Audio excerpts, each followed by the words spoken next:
In Fire Emblem's 30 years of history, there have been a wide array of incredibly awesome women. Ladies who are incredibly badass and are willing to stand up for their beliefs with both their words and their weapons. Women who show the world that ladies can be just as capable of stabbing a dude to death 37 times as a man is. Yes, be they sweet or aggressive, silent or talkative, young or old, many Fire Emblem women are a model in how to be strong, elegant, and competent. And of course, the lady we're talking about today is none of those things. There is no meme. This is just a threat. Manuela is a character from Fire Emblem Three Houses, and is one of the teachers of the esteemed Garreg Mach monastery. She's in charge of one of the three houses that the player doesn't choose to lead at the start of the game, and is also the head doctor at the Academy's infirmary. She used to be an incredibly renowned opera singer, to the point where kings and queens would flock to see her perform, but one day she decided to retire from the world of singing and acting to become a medic. Which is hilarious to think about in a modern context. Imagine, you're a young US soldier being drafted to fight in the Middle East for oil, and your combat medic is Dolly Parton. It's just a very funny concept. And the execution creates a character that's just as inspiring as she is pathetic. So let's dive into Manuela Casagranda. Manuela's role in the story is fairly minimal. Because she's on the faculty of the school and not in a house, she doesn't take part in any of the ensemble scenes for any of the routes, which limits her screen time in comparison to the students. She does serve one role in the story, where she gets stabbed and left for dead for an entire month, but in the grand scheme of things, it was more about the fact that someone got stabbed, and less about the fact that Manuela got stabbed. Manuela and Flame really could have been swapped with any character, and the events of the chapter they get stabbed in wouldn't change very much. So we're left with her lines for when you go out and talk to her in the monastery to show how she progresses through the game, which very early on reveal the big gag of her character. She is a young woman looking for love. Very aggressively looking for love. Manuela is a 36-year-old woman who's starting to feel that her window to find a good husband is closing, so she's constantly flirting and getting into one-night stands with almost any man she can get to look at her. Her literal first lines of dialogue in the entire game are her trying to hook up with Geralt, and if the player is male Byleth, her eyes will turn to him very quickly. A decent amount of her dialogue and her supports and monastery conversations are about her date life, or rather, her inability to have a consistent one. Now, I said this was her big gag, but what exactly is funny about a grown-ass woman trying to get laid? It's true, there's nothing inherently funny or wrong with a woman that knows what she wants, but the humor comes from the fact that she's incredibly bad at getting it. Now, how can this be, you may ask? She's a beautiful, voluptuous woman with natural charisma and a famous opera career. How could a woman like that possibly struggle to find a man?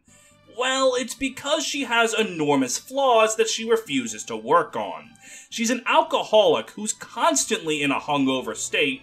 She's an absolute slob who eats food off the floor and has a living space that looks indistinguishable from that one room in Rogueport. And whenever someone brings up these issues, she lashes out at them instead of taking responsibility for her own actions. So the long and short of it is a man will be drawn in by her charms, but then he'll actually see how she lives, goes, "Damn bitch, you live like this?" and then he leaves. And never does Manuela learn a lesson from this, so it's funny to laugh at her repeated failures. It's fun to laugh at how pathetic she is, because she does kind of deserve the misfortunes that keep happening to her. For example, the image of her drunkenly bitching about her love life while she has to be piggybacked by Sylvain because she got blackout drunk in her own infirmary is funny because you have to wonder what's going through Sylvain's mind while he's doing this. or how she gets absolutely verbally demolished by a small child who, even though he's only 14, is already well aware of Manuela's bullshit and is well aware of the fact that he doesn't want to deal with it. Cyril, be honest. What's wrong with me? You drink too much, blame others for your behavior, and you don't understand you gotta love yourself before someone else can love you back. Maybe he wasn't for me anyway. I can never get over how she completely ignores everything that was just said, just so she can blame the guy. I love her. Just like I love all of the people who are giving me money from my Patreon. That's right, I have a Patreon, where for as little as $3 a month, you can help support the channel and gain access to benefits. Going to patreon.com/FEPaint, link in the description, will get you access to things like getting your name read aloud on videos, and getting access to polls to decide future episodes. The next poll is where I put 2 characters from Arcanea and 2 from Tellius in the poll, and then Andrew, if you'll remember him from the FE6 Soul Link, decided to commit mutiny and put Katria on the poll himself, even though she's not there. Whatever, sure, if that's what happens. If you want to vote for anyone I selected, or help Andrew's Katria army, feel free to pay money now.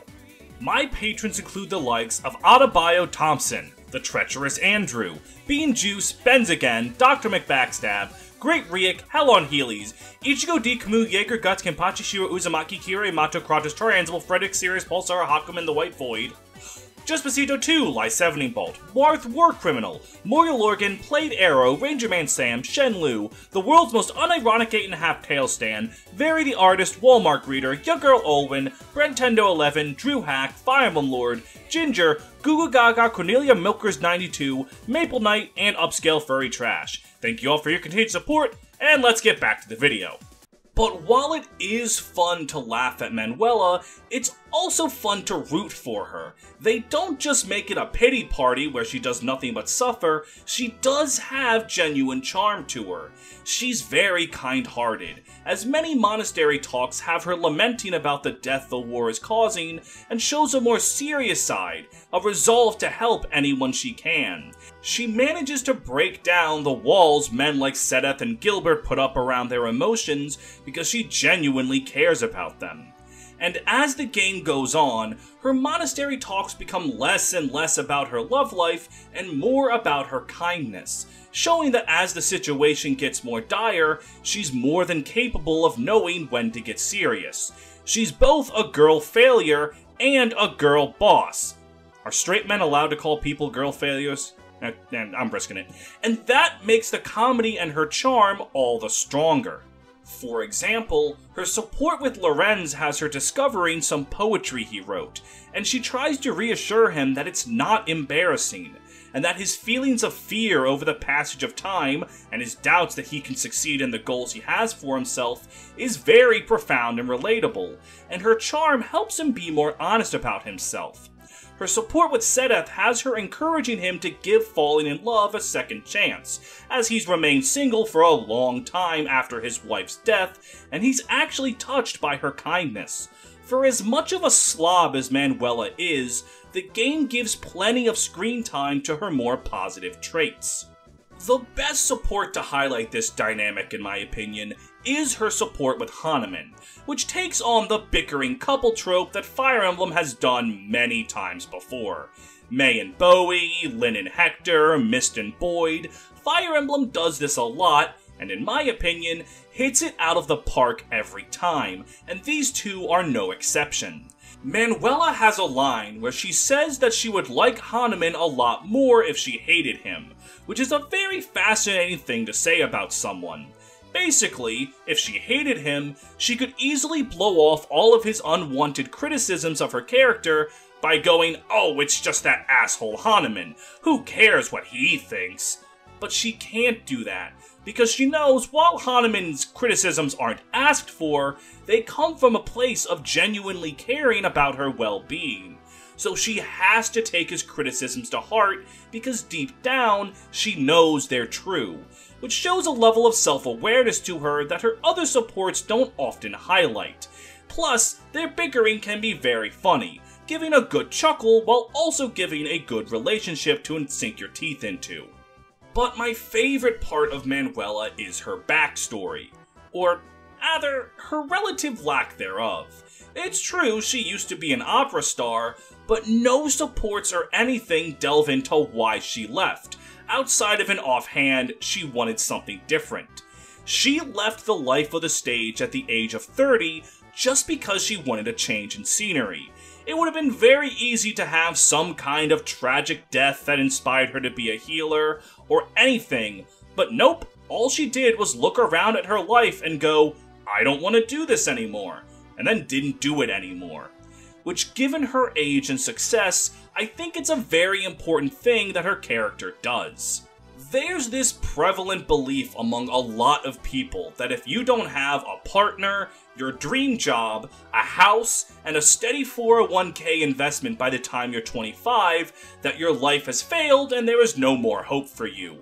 I blame schools telling you that if you don't figure out your profession in college when you're 14 years old, your life will be over, but that's a topic of another time. Life is a lot longer than a lot of people realize. It's completely fine to start your life at 18, at 27, at 33, 43, 56, and so on and so forth. Manuela had what some people would consider a dream life, and she threw that away because she realized that wasn't her dream life. And I think her doing that at 30 is important to help some people realize that it's perfectly okay to do whatever you want whenever you feel like you need to. The phrase age is just a number isn't just for senior citizens. It's a reminder that you should live your life as you want, and Manuela is an inspiration to that idea of freedom. Her actions directly inspire those around her in-game as well. For example, her support with Dorothea is all about how, despite her slobbish tendencies, despite her alcoholism, despite all of that, she's still more than worthy of praise and respect for being the woman that she is. It would have been so easy to write Manuela as a washed-up star whose best years are behind her, but Three Houses makes it clear that Manuela has a lot you can look up and learn from, both good and bad, and that nature is what makes her so great to me. Her relationship with Dorothea is very sweet, as it shows two women who were on their own in a world that's hard for women to be on their own, find companionship and inspiration from each other. Though I don't know what to make of the fact that Dorothea can have a romantic relationship with Manuela and Hahnemann, despite being 20 and 35 years younger than them respectively, but maybe that's one of those things you're not supposed to think about too hard. Manuela balances having a silly recurring gag with a genuinely heartfelt character, and because of that, I find her to be one of my favorites in Three Houses. She might not have the deep complexity of characters like Edelgard, Dimitri, or Lysithea, but she manages to stand out on her own just fine as she is, and bless her heart for it. In a cast that's full of complex themes and statements of all matters of society, having a character that's more simple to understand is not only refreshing, it's downright needed. And if you're willing to dig a little deeper, you'll find some more interesting themes than you might expect. But you never have to enjoy the simplistic gag of her. And I think that's more than enough for me to find myself yet another victim to Manuela's charms. Thank you very much for making it to the end of another character analysis video. With Gilbert, Hahnemann, and Manuela done, I am on my quest to cover the entire faculty of Three Houses before I even cover 5 students. As always, I would like to thank my buddy Guy the Green Brigand for looking over the script and making sure I say nothing that's too batshit insane, and if you could, please give him some love in the comments. His cat recently passed away, and it's been quite a sad time for him, so just let him know you love him. From me. As always, if you enjoyed the video, I think I've said as always 3 times. Anyways, as always, please give the video a like, a comment, a subscribe, and if you're interested, consider following me on Twitter or joining my Discord. Link is in the description below, and right now you're seeing some stuff from the Discord. I have no idea what dumb stuff they're posting this time.